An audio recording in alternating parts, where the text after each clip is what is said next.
함께 사도신경으로 우리의 신앙을 고백하겠습니다. 나는 전능하신 아버지 하나님 천지의 창조주를 믿습니다.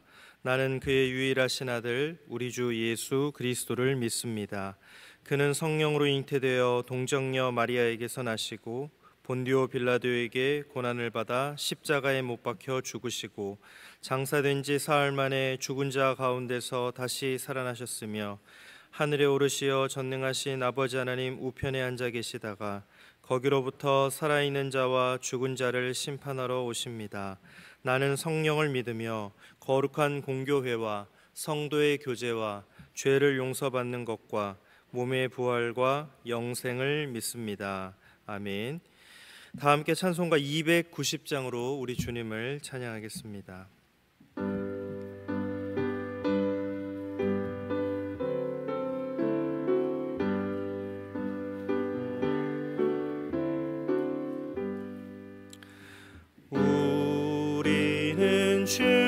주님을 늘 배반하나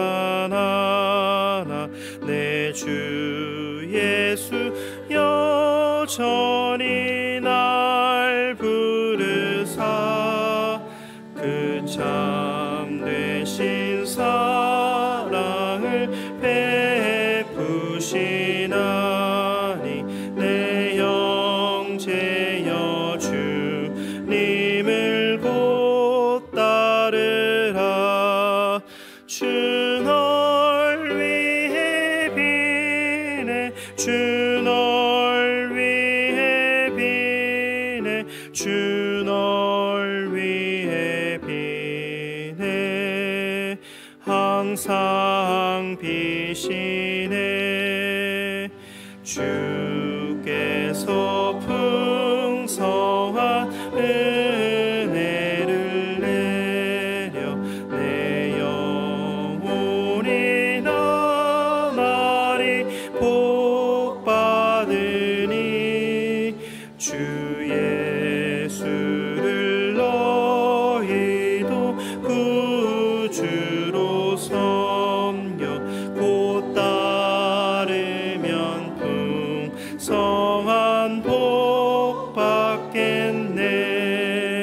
주 널 위해 비네 주 널 위해 비네 주 널 위해 비네 항상 비시네.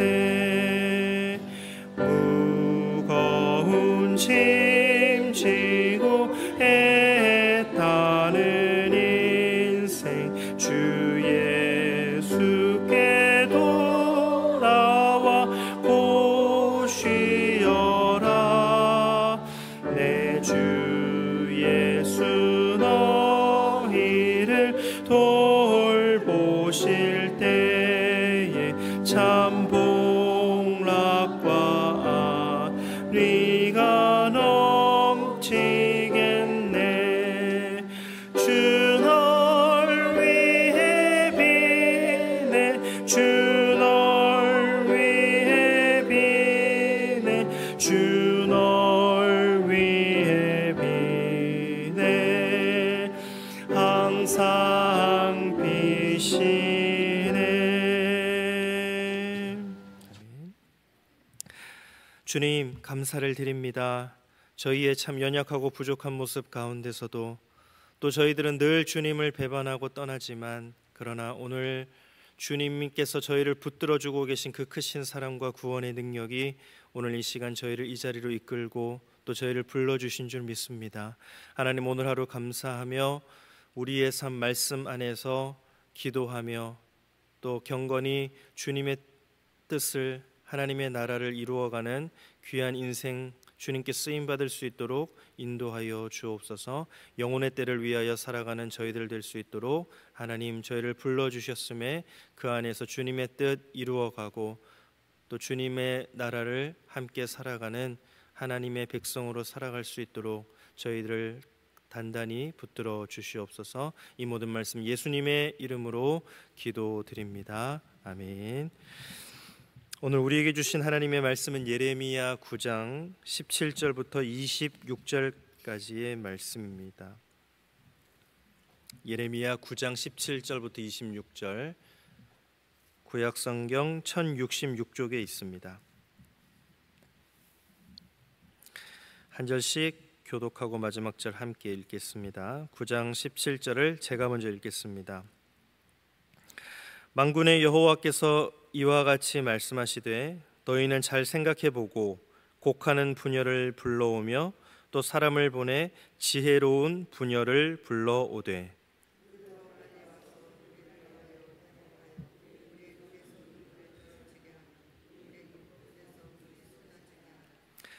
이는 시온에서 통곡하는 소리가 들리기를 우리가 아주 망하였구나, 우리가 크게 부끄러움을 당하였구나, 우리가 그 땅을 떠난 것은 그들이 우리 거처를 헐었음이로다 함이로다.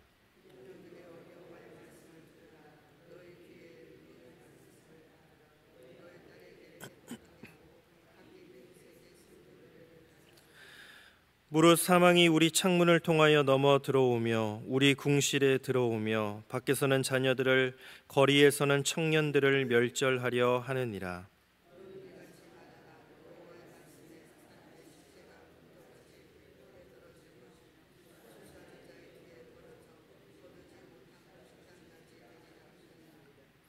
여호와께서 이와 같이 말씀하시되 지혜로운 자는 그의 지혜를 자랑하지 말라, 용사는 그의 용맹을 자랑하지 말라, 부자는 그의 부함을 자랑하지 말라.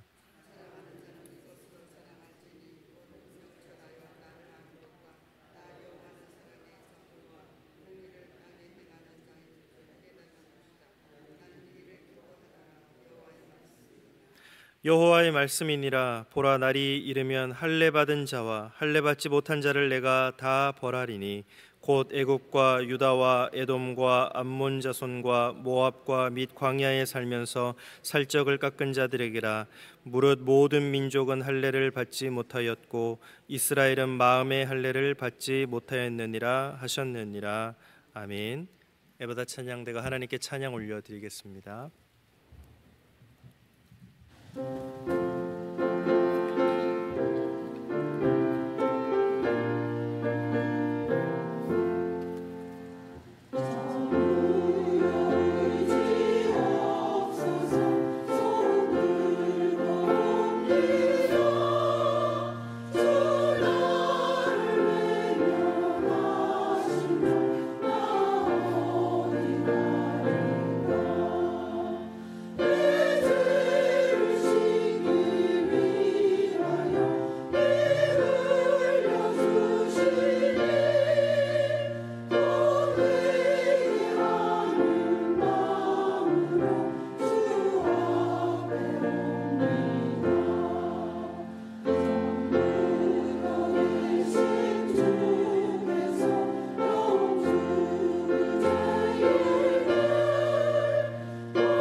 받으신 줄로 믿습니다. 십자가의 예수 그리스도의 십자가의 보혈만 의지하시고 나아가시는 저와 여러분들 되시기를 바랍니다. 오늘 예레미야 9장 17절부터 26절의 말씀은 누가 지혜로운 자인가 라는 주제의 말씀을 다루고 있습니다. 하나님께서 곡하는 지혜로운 부녀들을 불러다가 통곡하게 하여 지금 이스라엘의 문제가 무엇인지 깨닫게 하고 또 슬픈 노래로도 가르치라고 말씀합니다. 왜냐하면 지금 사망이 바로 문 앞에 와 있기 때문입니다. 이때 참으로 자랑해야 할 것은 지혜와 또 용맹과 부가 아니라 하나님을 아는 것이고 또 하나님의 그 벌을 피하려면 마음의 할례를 받아야 한다라고 이렇게 말씀하고 있습니다. 17절부터 20절의 말씀은 지혜는 슬픈 노래와 현실을 통해서라도 하나님의 뜻과 계획을 분별하는 것이다 라고 이렇게 말씀을 하고 있습니다. 17절부터 20절의 말씀을 제가 다시 한번 읽어보겠습니다. 만군의 여호와께서 이와 같이 말씀하시되 너희는 잘 생각해 보고 곡하는 부녀를 불러오며 또 사람을 보내 지혜로운 부녀를 불러오되 그들로 빨리 와서 우리를 위하여 애곡하여 우리의 눈에서 눈물이 떨어지게 하며 우리 눈꺼풀에서 물이 쏟아지게 하라. 이는 시온에서 통곡하는 소리가 들리기를 우리가 아주 망하였구나. 우리가 크게 부끄러움을 당하였구나. 우리가 그 땅을 떠난 것은 그들이 우리 거처를 헐었음이로다 하미로다. 부녀들이여 여호와의 말씀을 들으라. 너희 귀에 그 입의 말씀을 받으라. 너희 딸들에게 애곡하게 하고 각기 이웃에게 슬픈 노래를 가르치라. 하나님께서는 완악하고 또 부끄러운 줄도 모르고 심지어 죽음의 재앙이 전면적으로 다가오는 상황에도 불구하고 깨닫지 못하는 백성에게 곡하는 지혜로운 부녀들을 불러서 이들의 눈에 눈물이 쏟아지게 하라라고 이렇게 말씀합니다. 그렇게라도 자신들의 상황을 깨닫고 여호와의 말씀을 듣고 또 그 입의 말씀을 받을 수 있도록 애곡하면서 슬픈 노래를 가르치라라고 말씀합니다. 19절에 시온에서 통곡하는 소리라고 나오는데 이 시온에서 통곡하는 소리는 망하고 또 부끄러움을 당하고 거처가 헐림으로 인한 상황이었습니다. 하지만 완악하고 무지한 백성들은 그 심각성을 깨닫지 못합니다. 그래서 곡하는 사람들을 불러서 애곡하게 하여 상황의 심각성을 가르치도록 합니다. 심지어 슬픈 노래를 가르쳐서라도 깨닫게 하라고 합니다. 진리의 말씀에서 떠나 강팍해지고 하나님 아닌 다른 것을 섬기며 살아가는 이들에게는 하나님의 심판과 이런 현실의 심각성을 깨달을 만한 감각도 관심도 없는 것이죠. 그런 이들을 깨우치기 위해서는 특단의 조치들 또 상식 이상의 특별한 그런 퍼포먼스가 필요했던 것입니다. 지금 우리 귀에 들리는 애가들은 우리의 현실이 얼마나 심각한 상황에 처해 있는지 깨닫게 하기 위한 하나님의 사인입니다. 또한 죽음의 재앙이 너무 전면적으로 엄청나기에 기존의 곡군들로는 충분하지 않기에 사람을 보내서 부르고 심판이 임박했기에 빨리 와서 애곡하라는 것입니다. 피리를 불어도 춤추지 않고 또 함께 슬피 울어도 가슴을 치지 않을 만큼 강팍하고 냉랭하고 무감각한 시대에 우리가 회복해야 할 영적 감각과 하나님의 사인을 깨달을 수 있는 영적인 민감함 그리고 시대를 분별할 수 있는 지혜가 우리 모두에게 필요하다라고 말씀합니다. 21절과 22절을 보겠습니다. 무릇 사망이 우리 창문을 통하여 넘어 들어오며 우리 궁실에 들어오며 밖에서는 자녀들을 거리에서는 청년들을 멸절하려 하느니라. 너는 이같이 말하라. 여호와의 말씀에 사람의 시체가 분토같이 들에 떨어질 것이며 추수하는 자의 뒤에 버려져 거두지 못한 곡식당같이 되리라 하셨느니라. 21절 22절은 어리석음이란 것은 당대에 끝나지 않고 자녀들에게까지 영향을 미친다라고 말씀합니다. 곡하는 지혜로운 부녀들이 가르친 슬픈 노래의 내용들을 말씀하고 있는 것이죠. 죽음이 도적처럼 와서 자녀들과 청년들을 멸절하려 합니다. 사람의 시체가 분토같이 들에 떨어지고 추수 뒤에 거두지 못한 곡식단같이 되리라는 것입니다. 사망, 곧 하나님의 심판은 도적처럼 임한다는 것입니다. 아무도 그때와 시기를 알 수 없고 막을 수도 없습니다. 그래서 어느 누구도 은밀하게 침입하는 죽음으로부터 안전하지 못합니다. 궁궐도 안전하지 못합니다. 그리고 자녀들도 거리의 청년들도 이 죽음을 피할 수가 없습니다. 그렇게 죽어간 시체가 허다할 것입니다. 아무도 그것을 거두는 사람이 없어서 들판에 거름이 된다라고 말씀합니다. 예루살렘이 회복 불능에 완전한 파멸적인 재앙에 떨어질 것을 보여주고 있습니다. 이렇게 심각함을 깨닫지 못하는 어리석음이 결국은 자녀들과 또 청년들에게까지 영향을 미치게 된다는 것입니다. 하나님의 심판은 누구도 피할 수 없습니다. 그리고 그날은 도적과 같이 올 것이고 아무도 그때와 시기를 알지 못합니다. 하지만 지금 이스라엘에게는 하나님께서 선지자와 징조들을 통해서 경고하면서 그날을 준비하도록 했습니다. 주님의 재림은 아무도 모르지만 남유다의 심판은 지금 이렇게 하나님께서 경고하고 또 예고하고 깨우치고 가르쳐 주시기에 피할 기회도 돌이킬 기회도 살 수 있는 기회도 있다는 것입니다. 지금 우리에게도 하나님께서 주신 기회의 시간을 살아가고 있습니다. 그럼에도 불구하고 하나님의 경고에 합당하게 반응하지 않는다면 그 어리석음은 자신으로만 끝나는 것이 아니라 우리가 소속된 공동체에도 영향을 미친다라고 말씀을 하고 있습니다. 23절 24절을 보겠습니다. 여호와께서 이와 같이 말씀하시되 지혜로운 자는 그의 지혜를 자랑하지 말라. 용사는 그의 용맹을 자랑하지 말라. 부자는 그의 부함을 자랑하지 말라. 자랑하는 자는 이것으로 자랑할지니 곧 명철하여 나를 아는 것과 나 여호와는 사랑과 정의와 공의를 땅에 행하는 자인 줄 깨닫는 것이라. 나는 이 일을 기뻐하노라. 여호와의 말씀이니라.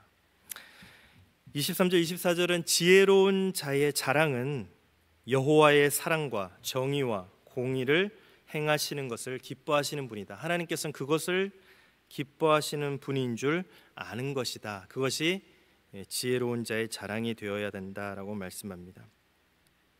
지혜로운 자는 자신의 지혜와 용맹과 부함을 자랑하지 말라라고 합니다. 정말 자랑해야 하는 것은 하나님을 아는 것이죠.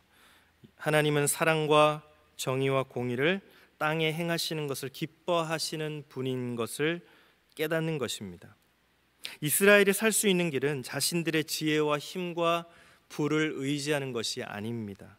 세상을 다 안다고 생각하지만 가장 중요한 하나님을 알지 못하면 그는 어리석은 자입니다. 자신의 힘과 건강을 자신하며 자랑하지만 어느 날 생명이 원하지 않는 상황에 처할 수도 있습니다. 건강과 생명은 오로지 하나님께로부터 기인한 것인데 그것을 주신 분의 주권을 인정하지 못하고 하나님을 알지 못하면 어리석은 것입니다.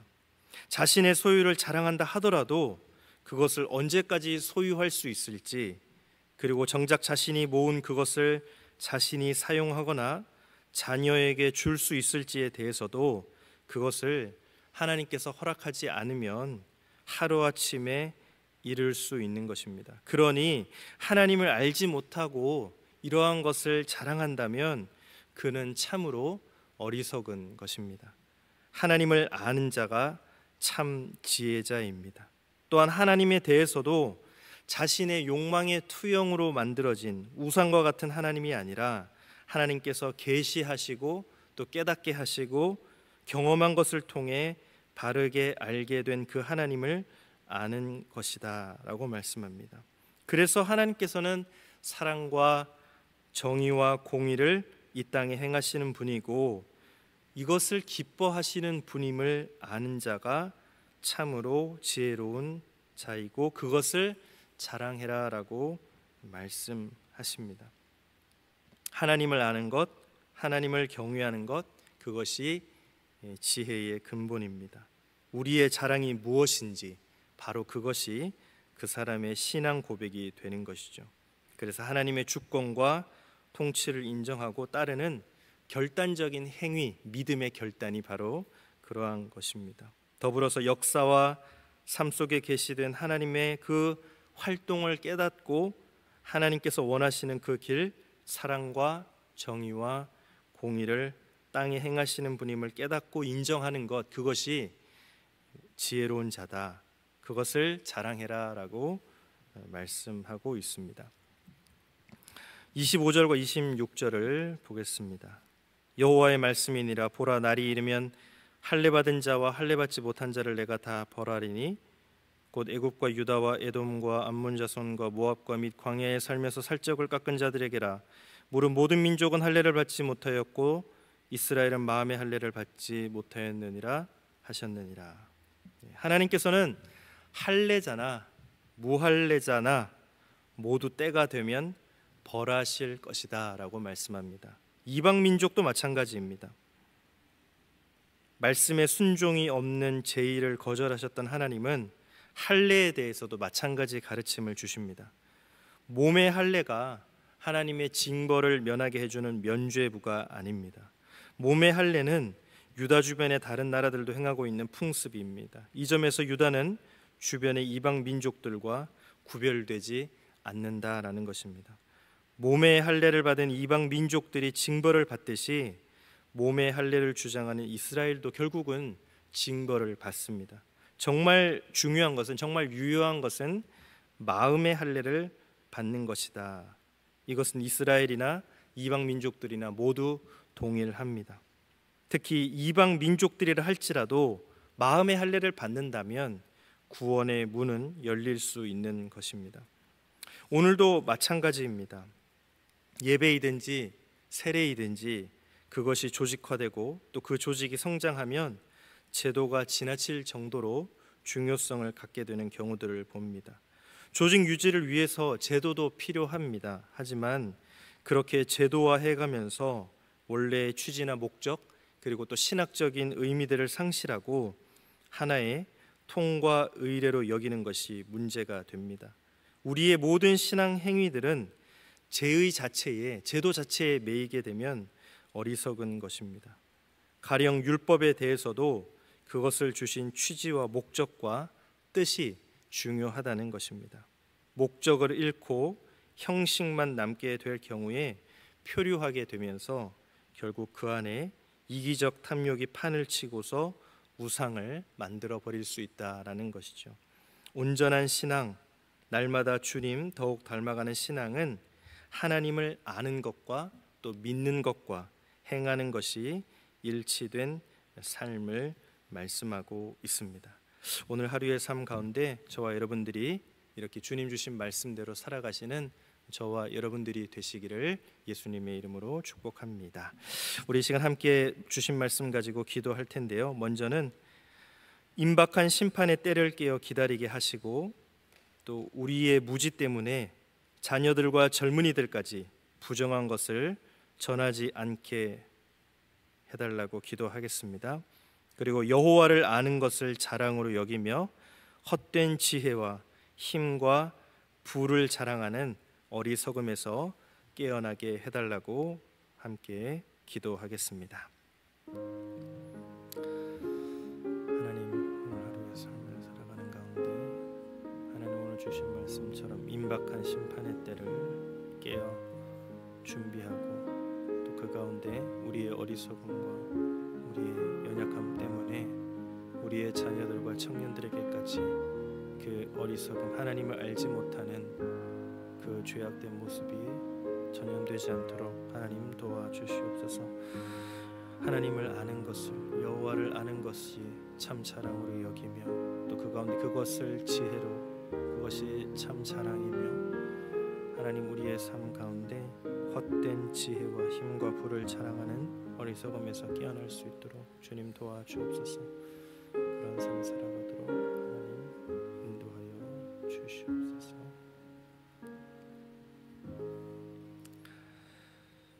사랑과 공의와 정의를 행하시기를 기뻐하시는 하나님 아버지, 어리석은 우리를 깨우시려고 경고하시고 또 기회를 주셔서 감사합니다. 지금도 애가와 애곡 속에 있는 이들을 긍휼히 여기며 그들을 통해서 우리에게 말씀하시는 주의 뜻을 잘 분별케 하옵소서. 임박한 심판의 때를 깨어 기다리게 하옵시며 우리의 무지로 자녀들과 젊은이들까지 부정한 것을 전하지 않게 하옵소서. 여호와를 아는 것을 자랑으로 여기며 헛된 지혜와 힘과 부를 자랑하는 어리석음에서 깨어나게 하옵소서. 형식적인 제의에 빠진 신앙과 삶에서 깨어 마음의 할례 곧 언행일치 또 신행일치된 삶을 살아가는 지혜로운 자 되게 하옵소서. 이 모든 말씀 예수님의 이름으로 기도드립니다. 아멘.